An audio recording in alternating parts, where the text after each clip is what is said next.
Hello students, welcome back to Siddhant college study point. I am Nandita Jain. इस video lecture में हम continue करेंगे UGC का नेट जेआरएफ का पेपर 2 हिंदी। हमारी यूनिट 1 इन डेप्थ बुक से कंप्लीट हो चुकी है। मॉक टेस्ट 1 भी हमने कर लिया था। आज हम करेंगे मॉक टेस्ट 2। ठीक है, तो पिछले जो मॉक टेस्ट 1 में हमने किए थे तो मुझे 20 क्वेश्चंस कराने थे, बट बाय मिस्टेक मैंने 15 ही कराए थे। तो हम आज 16 से लेके 14 तक क्वेश्चंस इस वीडियो में कवर करने वाले हैं। ठीक है, तो चलिए स्टार्ट करते हैं। क्वेश्चन नंबर 16, निम्न में से किस भाषा का संबंध मगध के मध्यवर्ती देश से है? तो वो है अर्धमागधी प्राकृतिक, क्योंकि जब हमने इसके बारे में पढ़ा था तो हमने पढ़ लिया था कि मगध के मध्यवर्ती देश से किस भाषा का संबंध है, तो वो अर्धमागधी प्राकृतिक से है। अर्धमागधी मतलब मगध से संबंधित है। ठीक है, कंफ्यूज मत होना, मागधी मगध से संबंधित नहीं है, अर्धमागधी मगध के मध्यवर्ती देश से संबंधित है। ठीक है, next question, question number 17, Markandeya ने मागधी की उत्पत्ति किससे बताई है? तो मार्कंडेय ने मागधी की उत्पत्ति शोरसेनी प्राकृतिक से बताई है। आप इसे 1 मार्कर क्वेश्चन में भी अपनी कॉपी में नोट कर सकते हैं। जैसे कि मैंने आपको कहा था, कोई भी क्वेश्चन है ना 1 मार्कर में अपनी कॉपी में नोट कर लीजिए। और बाकी के हम इसके ऑप्शंस नहीं पढ़े हैं, जिससे कि हमारे माइंड में हौच पौच ना हो। बस जो क्वेश्चन हम पढ़ें उसी से संबंधित उसका आंसर हमारे सामने एकदम से क्लिक हो जाए। अगर हम सारे ऑप्शंस पढ़ेंगे तो सब हौच पौच हो जाएगा। ठीक है, तो मार्कंडेय ने मागधी की उत्पत्ति किससे बताई है? शोरसेनी प्राकृतिक से। ठीक है, क्वेश्चन ऐसे भी आ सकता है कि शोरसेनी प्राकृतिक की उत्पत्ति मागधी से हुई है, ये किसने कहा है? तो ये कहा है मार्कंडेय जी ने। क्लियर? तो क्वेश्चन घुमा फिरा के आ सकता है, आप दोनों तरीके से कर लीजिएगा। नेक्स्ट क्वेश्चन है 18, जैन धर्म के उपदेशों के संकलन को आगम कहा जाता है। इन उपदेशों की भाषा थी कौन सी थी? अर्धमागधी प्राकृतिक। ठीक है, तो जैन धर्म के जो भगवान हैं 24वें तीर्थंकर महावीर, उन्होंने जो उनके उपदेशों के संकलन थे या कोई भी जैन धर्म के उपदेश थे उनको आगम कहा जाता है। पहली बात, एक क्वेश्चन तो यहीं से क्लियर हो जाता है कि जैन धर्म के उपदेशों के संकलन को क्या कहा जाता है? आगम। और इन उपदेशों को किस भाषा में दिया गया था? अर्धमागधी प्राकृतिक में दिया गया था। नेक्स्ट क्वेश्चन है, र के स्थान पर ल का उच्चारण किस प्राकृतिक में देखने को मिलता है? र के स्थान पर ल बोला जाता है, वो कौन से प्राकृतिक में है? वो है मागधी प्राकृतिक में। यानी कि र के स्थान पर ल बोला जाता है मागधी प्राकृतिक में। अगर उच्चारण किया जा रहा है तो जहाँ पर र आएगा वहाँ की जगह ल बोला जाता है। किसमें? मागधी प्राकृतिक में। ठीक है, 3 से 4 बार आपको क्वेश्चन मैंने बता दिया, जिससे कि आपके माइंड में फिट हो जाए। क्वेश्चन नंबर 20, निम्न में से कौन सी आधुनिक भाषा अर्धमागधी अपभ्रंश की है? ठीक है, ध्यान रखिएगा, मागधी नहीं पूछा, अर्धमागधी पूछा है। अर्धमागधी में कौन सी आती है? पूर्वी हिंदी आती है। याद कर लीजिए, आधुनिक भाषा अर्धमागधी कौन से अपभ्रंश की है? वो पूर्वी हिंदी की है। ठीक है, और अगर पूछा जाता है पूर्वी हिंदी भाषा कौन से मागधी अपभ्रंश की है, कौन से अपभ्रंश की है, तो वो होगा अर्धमागधी अपभ्रंश। ठीक है, सीधा क्वेश्चन पूछा जा सकता है, अर्धमागधी अपभ्रंश की भाषा पूर्वी हिंदी, पूर्वी हिंदी कौन से अपभ्रंश की है? वो है मागधी। ठीक है, नेक्स्ट क्वेश्चन है, अपभ्रंश के महान कवि स्वयंभू हैं जिन्होंने रचना की है। तो हमने जब बुक पढ़ी थी तब हमने इसमें देखा था, और नहीं तो जब भी हम मॉक टेस्ट करते हैं ना तो एक बार प्लीज़ अपना पूरा रिवाइज कर लीजिएगा, जिससे कि क्वेश्चन पढ़ती है आपके सामने आंसर आ जाए। ठीक है, तो अपभ्रंश के महान कवि हैं स्वयंभू, और उनकी रचना कौन कौन सी हैं? उनकी है परमचर्यु, ऋतमेणीचर्यु, और एक और है, लेकिन इसमें 2 ही नाम दिए हैं तो हम इसे यहीं पर टिक कर देंगे। ठीक है, वैसे इसका तीसरा नाम भी बता देती हूँ मैं आपको। इसके बारे में कहा गया है कि अपभ्रंश के महान कवि स्वयंभू हैं जिन्होंने परमचर्यु, ऋतमेणीचर्यु तथा स्वयंभू छंद नामक 3 ग्रंथों की रचना की है। परमचर्यु एक अपूर्ण ग्रंथ है, फिर भी इसमें राम का चरित्र विस्तार से वर्णित है। कथा के अंत में राम निर्माण प्राप्त करते हैं। तो इसमें कई क्वेश्चन बन सकते हैं कि अपभ्रंश के महान कवि कौन है? नंबर 1 स्वयंभू, एक क्वेश्चन तो ये बन गया। स्वयंभू की रचनाएं कौन कौन सी हैं? परमचर्यु, ऋतमेणीचर्यु और स्वयंभू छंद। ठीक है, अब एक और क्वेश्चन बन सकता है कि स्वयंभू का कौन सा ग्रंथ अपूर्ण है? वो है परमचर्यु। एक क्वेश्चन बन सकता है कि परमचर्यु में किसका वर्णन है? तो इसमें है राम के चरित्र का विस्तार से वर्णन है। ठीक है, और अगर एक क्वेश्चन एक और आए कि परमचर्यु के अंत में क्या हुआ या कौन निर्माण को प्राप्त हुए, तो वो हैं राम। ठीक है, तो कई क्वेश्चन आ सकते हैं, ध्यान से करिएगा। नेक्स्ट क्वेश्चन है हमारा 22, कौन सी भारतीय आर्य भाषा पश्चिमी गौड़ियन की भाषा नहीं है। ठीक है, कौन सी भारतीय आर्य भाषा पश्चिमी गौड़ियन की भाषा नहीं है, वो है गढ़वाली, क्योंकि राजस्थानी, पंजाबी और सिंधी तो पश्चिमी गौड़ियन की भाषा हैं। ठीक है, इसके बारे में भी मैं आपको पढ़ के बताती हूँ। देखिए, बुक में लिखा गया है कि डॉक्टर हानले ने आधुनिक भारतीय भाषाओं को 4 वर्गों में विभाजित किया है। किसने? डॉक्टर हानले ने। कितनी भाषाओं को, भारतीय आर्य भाषाओं को कितने वर्गों में विभाजित किया? वो हैं 4। कौन कौन से? पूर्वी गौड़ियन, पश्चिमी गौड़ियन, उत्तरी गौड़ियन और दक्षिणी गौड़ियन। पूर्वी गौड़ियन में आते हैं पूर्वी हिंदी, बांग्ला, असमिया और उड़िया। पश्चिमी गौड़ियन, जिसमें ये पूछा गया है, पश्चिमी गौड़ियन में आते हैं पश्चिमी हिंदी, राजस्थानी, गुजराती, सिंधी और पंजाबी। उत्तरी गौड़ियन में आते हैं गढ़वाली, नेपाली और पहाड़ी, और दक्षिणी गौड़ियन में आते हैं मराठी। ओके, तो चारों आपको याद करने हैं, और किसने इन भागों में विभाजित किया उनका नाम भी याद करना है। ये हैं डॉक्टर हानले, जिन्होंने 4 भागों में विभाजित किया था, पूर्वी गौड़ियन, पश्चिमी गौड़ियन, उत्तरी गौड़ियन और दक्षिणी गौड़ियन। ठीक है, इन चारों की भाषाएं आपको याद कर लेनी है। तो इस हिसाब से जब हमसे क्वेश्चन पूछा गया था कि कौन सी भारतीय आर्य भाषा पश्चिमी गौड़ियन की भाषा नहीं है, तो राजस्थानी भी हमने पढ़ी है, सिंधी भी है, पंजाबी भी है। ठीक है, इसके अलावा जो है पश्चिमी हिंदी है और राजस्थानी, इसमें है पश्चिमी हिंदी, राजस्थानी, गुजराती, सिंधी और पंजाबी। ठीक है, तो गढ़वाली नाम नहीं आ रहा है इसमें, तो गढ़वाली नहीं है, इस पर आप टिक कर दीजिएगा। नेक्स्ट क्वेश्चन है 23, हिंदी भारत के बहुसंख्यक लोगों की भाषा होने के पश्चात भी इसका क्षेत्र संपूर्ण भारत नहीं है। क्यों नहीं है?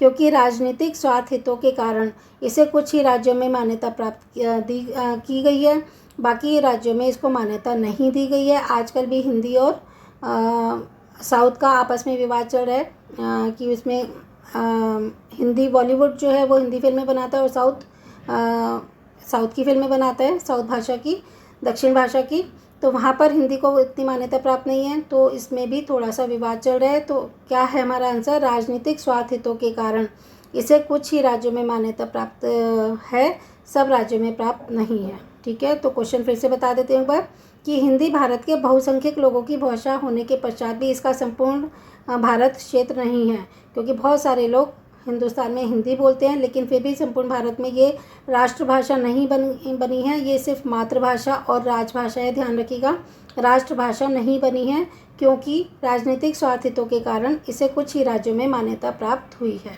ठीक है, क्वेश्चन नंबर 24, निम्न में से कौन सी बोली पूर्वी हिंदी की नहीं है? तो कौन सी बोली नहीं है? पूर्वी हिंदी की अवधी भी है, बघेली भी है और छत्तीसगढ़ी भी है, लेकिन बुंदेली पूर्वी हिंदी की बोली नहीं है। याद कर लीजिएगा। वैसे इसको हमारी जो बुक में इसका चार्ट दिया हुआ है, वो चार्ट आपको बहुत अच्छे से याद होना चाहिए। नेक्स्ट क्वेश्चन, क्वेश्चन नंबर 25, निम्न में से कौन सी बोली पश्चिमी हिंदी की नहीं है? तो पश्चिमी की हिंदी की कौन सी नहीं है? कन्नौजी है, ब्रजभाषा है और कोरवी है। कौन सी नहीं है? वो है अवधी। तो इसका राइट आंसर हो जाएगा सी, कि कौन सी बोली पश्चिमी हिंदी की नहीं है, वो है अवधी।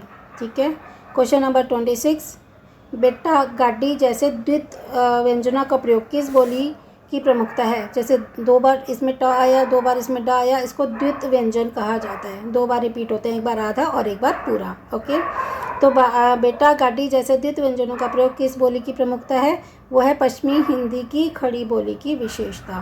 ठीक है, नेक्स्ट क्वेश्चन है, नेक्स्ट क्वेश्चन है 27, निम्नलिखित में से किस बोली को जॉर्ज गियर्सन ने बागरू नाम दिया है?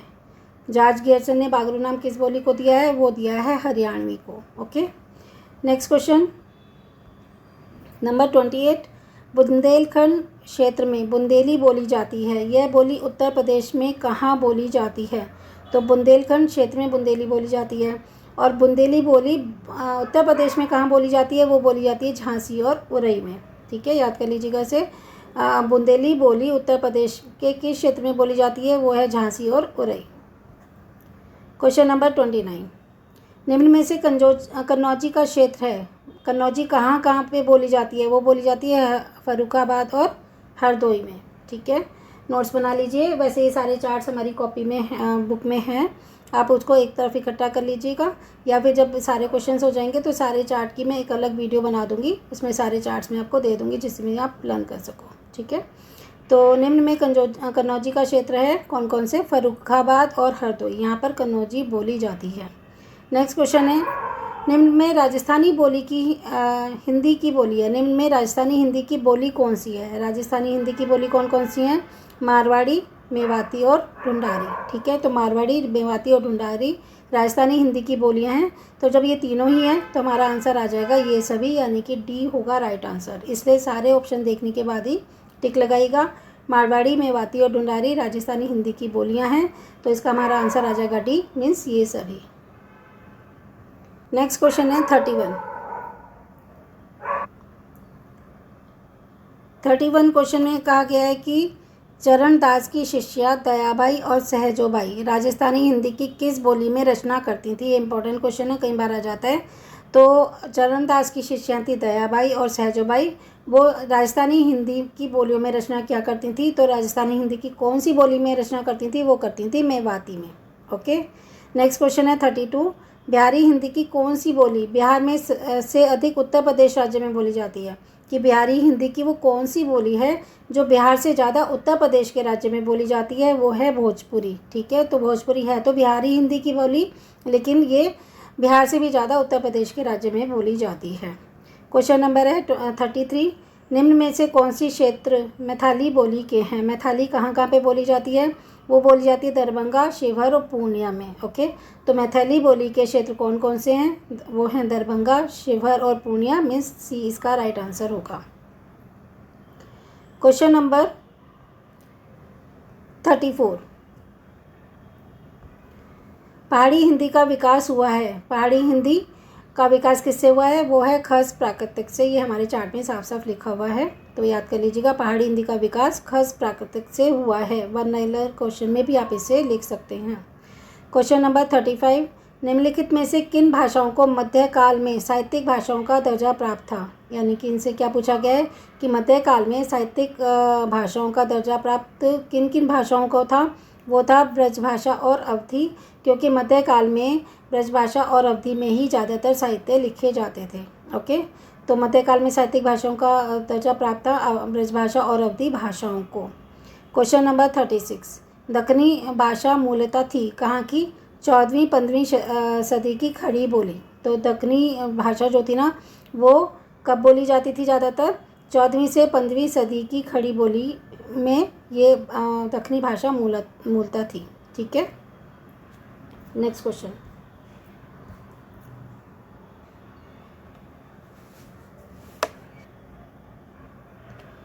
क्वेश्चन नंबर 37, दक्कनी भाषा में खड़ी बोली के अतिरिक्त ब्रज, हरियाणवी, मेवाती, अवधी, पंजाबी आदि के भी रूप पाए जाते हैं। क्यों पाए जाते हैं इनके रूप? क्योंकि दक्कनी के साथ साथ इन सभी भाषाओं और बोलियों का विकास एक साथ हुआ था। तो क्वेश्चन क्या था, फिर से देख लेते हैं। दक्कनी भाषा में खड़ी बोली तो है ही है, साथ में ब्रज भाषा, हरियाणवी भाषा, मेवाती, अवधी, पंजाबी आदि भाषाओं के भी रूप पाए जाते हैं। क्यों पाए जाते हैं? क्योंकि जब दक्कनी का विकास हो रहा था उसके साथ साथ ही इन सभी भाषाओं और बोलियों का भी विकास हुआ था। इसका मतलब दक्कनी के साथ साथ इन सभी भाषाओं बोलियों का विकास एक साथ हुआ था। कौन कौन सी? ब्रज, हरियाणवी, मेवाती, अवधी और पंजाबी। इसलिए दक्कनी भाषा में खड़ी बोली के अतिरिक्त इन बोलियों का भी रूप पाया जाता है। ठीक है, तो इसका रीज़न हमने देख लिया, क्योंकि दक्कनी के साथ साथ इन सभी भाषाओं और बोलियों का विकास एक साथ हुआ था, इसलिए दक्कनी में ब्रज, हरियाणवी, मेवाती, अवधी और पंजाबी के रूप पाए जाते हैं। क्लियर? क्वेश्चन नंबर 38, निम्न रचनाओं में किसमें हिंदुस्तानी शब्द का उल्लेख हुआ है? तो निम्न रचनाओं में तुजुके बाबरी जो रचना थी ना, उसमें हिंदुस्तानी शब्द का उल्लेख हुआ है। तो अगर ये पूछा जाए कि हिंदुस्तानी शब्द का उल्लेख किस रचना में हुआ है, तो वह है तुजुके बाबरी। और अगर ये पूछा जाए कि तुजुके बाबरी में किस शब्द का उल्लेख हुआ है, वो है हिंदुस्तानी। ओके, तो आप ऐसे याद कर लीजिए हिंदुस्तानी के साथ तुजुके बाबरी, कि तुजुके बाबरी में हिंदुस्तानी शब्द का प्रयोग हुआ है, और हिंदुस्तानी शब्द का प्रयोग किस रचना में हुआ है, वो है Tuzuk-e-Baburi. Okay, question number 39,